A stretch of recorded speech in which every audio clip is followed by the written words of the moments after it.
Hello, YouTube family. It's me, 73 and free. YouTube is for me, and it can be for you. If you're 40, 50, 60, 70, 80, it's for you. Believe me, trust me, you can do this.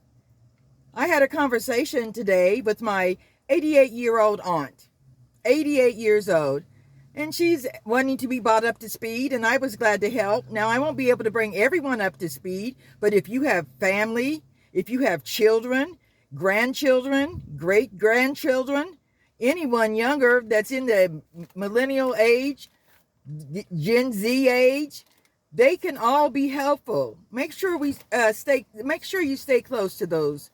Now, my great aunt was saying to me, "What's anywho?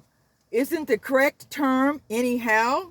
I'm saying, yes, but if you want to make some emphasis to the word that we used, anyhow, make it anywho and put a little bit of attitude with that. That'll help to be able to get your point across. And we came to the consensus that this is probably what the younger generation is doing. Another terminology that she referenced was, what about that terminology, that part? Well, that part is a very usable phrase anymore by the younger generation. And we too at 70 and 80 can use it when we want to emphasize a point.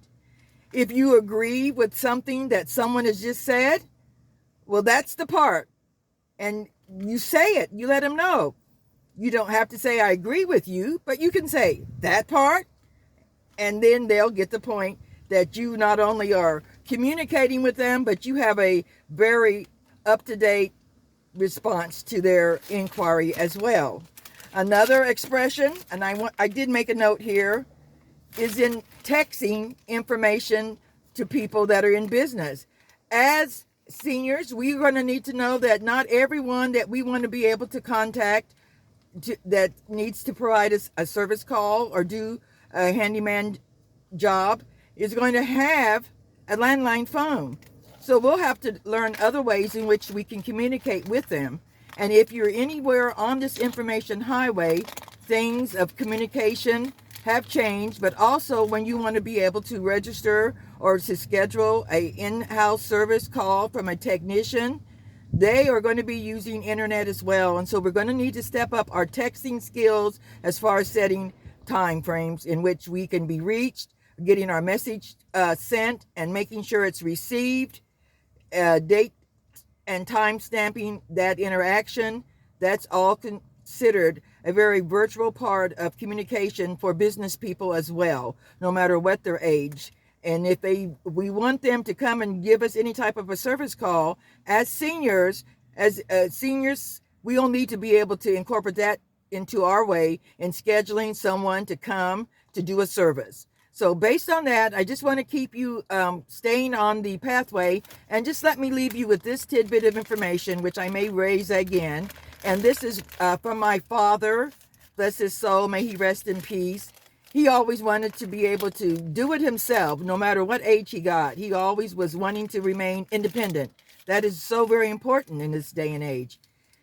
And his saying was, if we try to assist him in any way, he would let us know. If you see me in a fight with a bear, don't help me, help that bear. And I leave you with this, senior citizens, 60, 70, 80. If you are traveling down that information highway and you get in a fight with a bear, you too can say, help the bear. God bless you and take care, seniors, and I'll see you on that information highway. But if you see me before I see you and I'm in a fight with a bear, help the bear. Goodbye now.